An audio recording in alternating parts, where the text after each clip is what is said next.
अस्सलाम वालेकुम नाज़रीन, आप देख रहे हैं बुलेट न्यूज़। नोबेल इनाम याफ्ता मलाला यूसुफज़ई और उनके शौहर आसिर मलिक की मुलाकात के हवाले से तफसीलात सामने आ गई है। जी नाज़रीन, मलाला के शौहर आसिर मलिक का ताल्लुक लाहौर की पंजाबी फैमिली से है और वो मिडिल क्लास के नौजवान हैं।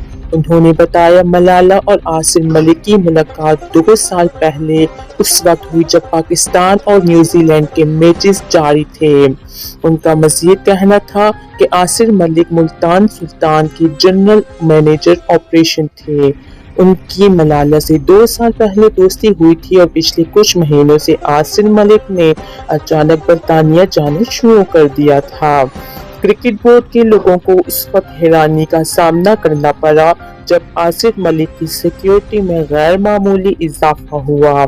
आसिर मलिक ने 1.5-2 हफ्ते कबल पीसीबी को मलाला से अपनी शादी के बारे में आगाह किया था, जबकि चंद रोज कबल मलाला की पीआर कंपनी ने बोर्ड की एचआर डिपार्टमेंट से राब्ता करके आसिर से मुतालिक कुछ चीजें कंफर्म की।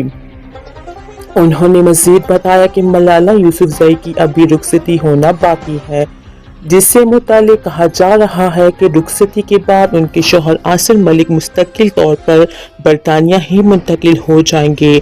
ताहम रुखसती के हवाले से ताहाल कोई तारीख तय नहीं पाई। दोनों की फैमिलीज कुछ वक्त के बाद मुनासिब वक्त देखेंगे, मजीद चीज़ें तय करेंगे। मलाला यूसुफज़ई को क्रिकेट का बहुत शौक है और वो पाक इंग्लैंड मैच में वो स्टेडियम में मौजूद थी।